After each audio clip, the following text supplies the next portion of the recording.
Bienvenidos a este video, yo soy Eduardo Noé García Quirós y les voy a presentar el trabajo titulado ¿Puede alguien explicar el significado físico del spin? Así que, sin más por añadir, comencemos. Cuando nos preguntan qué es el spin, nos ponemos nerviosos sin saber qué decir. Incluso las personas que dominan los conceptos relacionados al spin no pueden responder esta pregunta más allá de decir que es una propiedad intrínseca de las partículas. Ni siquiera la intuición nos ayuda a responder esta pregunta. Es más, hasta nos traiciona. No le basta con no ayudar, nos golpea y nos aleja del camino correcto. Así que no confíes en tu intuición. O por lo menos no por ahora. Bueno, los primeros modelos atómicos se basaban en nuestra imagen del sistema solar.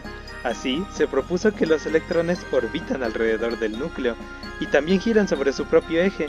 Y como carga eléctrica en movimiento induce campo magnético, el movimiento orbital genera campo magnético, también el spin lo genera, por lo que los átomos se comportan como pequeños imanes y por lo tanto interactúan con otros imanes, es decir, interactúan con campo magnético externo. En 1921, dos físicos llamados Otto Stern y Walter Gerlach realizaron un experimento que consistió en hacer pasar un haz de átomos de plata eléctricamente neutros a través de un campo magnético no uniforme. Entonces el campo magnético desvió a los átomos como desviaría a pequeños imanes si fueran arrojados a través de él. Posteriormente, los átomos desviados golpearon una fotoplaca, formando puntos visibles. Ahora, la desviación de los átomos de plata depende de la fuerza aplicada a estas, y esta última depende de la dirección de los espines de los átomos. Como son átomos que surgen de un horno donde se evaporó la plata, los espines no tuvieron una dirección especial.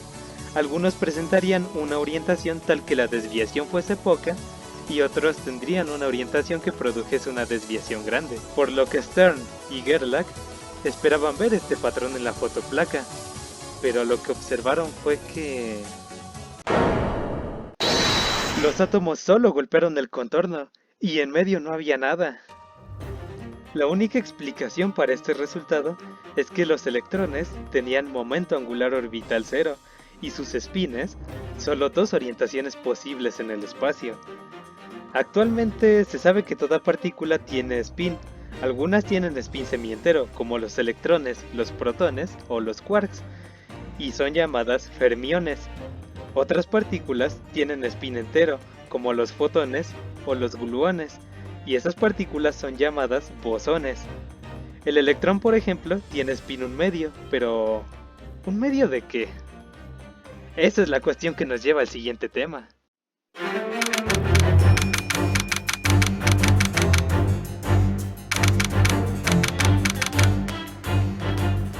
Empecemos, por lo menos por ahora, considerando el electrón parecido a un trompo. El electrón gira y gira, sin detenerse. Sin importar lo que se haga, el electrón siempre tiene spin un medio. ¿Y un medio de qué? Pues de la constante de Planck reducida, como se muestra en esta ecuación. Este es el valor de la componente en el eje z del momento angular del spin del electrón. El primer detalle extraño que nos encontramos con esta consideración es que, mientras el giro de otros objetos, como el de los trompos, sí se puede detener, el de los electrones nunca se detiene. Al hablar de momento angular, lo más intuitivo sería pensar en una rotación, pero a nivel atómico surgen resultados extraños al considerar dicha rotación, y a continuación se mencionará uno de ellos.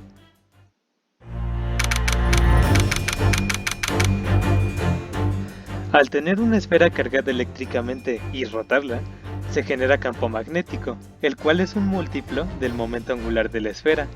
Este múltiplo no depende del tamaño de la esfera.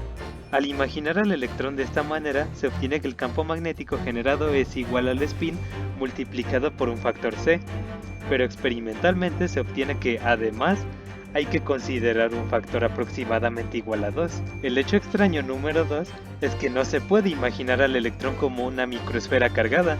Los números simplemente son erróneos.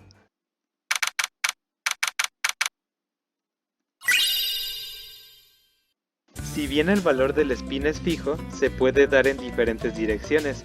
Por ejemplo, La Tierra tiene su eje de rotación a una inclinación de 23.5 grados con respecto al plano orbital, por lo que rota verticalmente y horizontalmente. Se puede suponer al electrón con una situación parecida, pero eso solo queda ahí, en una suposición, ya que al medir la rotación del electrón se obtiene que es totalmente hacia arriba o hacia abajo, pero no hacia la izquierda o a la derecha. Y aquí es donde entra en juego el hecho extraño número 3. Si medimos la rotación del electrón, obteniendo como resultado que tiene un giro totalmente hacia arriba, la intuición nos diría que su giro de izquierda a derecha debería de ser 0. Pero ya sabemos cómo está el asunto con la intuición, ¿verdad? Resulta que en esta segunda medición sí hay un giro hacia la izquierda o hacia la derecha, pero el asunto no termina ahí. Además del hecho de que sea en un sentido o en el otro, es totalmente aleatorio. Esto extrañó a Einstein, es decir, Dios no juega a los dados, pero aquí parece que sí. Para todas las partículas de spin 1 medio se presenta un efecto particular. Inicialmente su función de onda, cuyo cuadrado determina la probabilidad de encontrar a la partícula en cierto lugar, tiene cierto signo, ya sea positivo o negativo.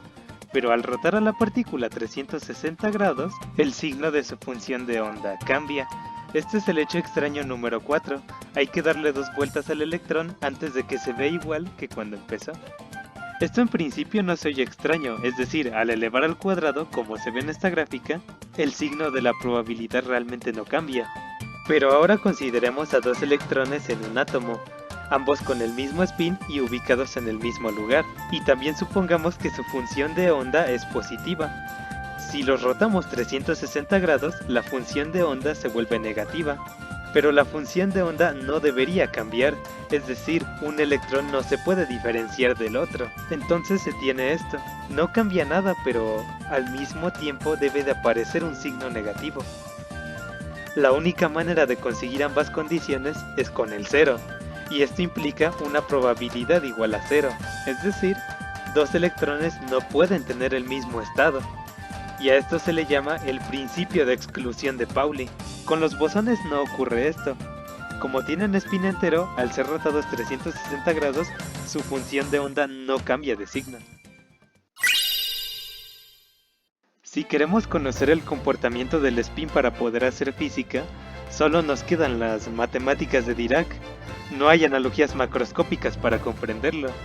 El electrón no es un trompo girando. Para responder a la duda ¿qué es el spin? Solo nos queda señalar a las matemáticas de Dirac y encogernos de hombros. Y aún así, resulta sorprendente que el spin es una propiedad fundamental del universo, como lo es el tiempo o el espacio. El spin es extraño, sí, pero está más en el centro del funcionamiento de las cosas de lo que se nota a simple vista. Y con esto termina mi presentación. Muchas gracias por su atención. Hasta luego.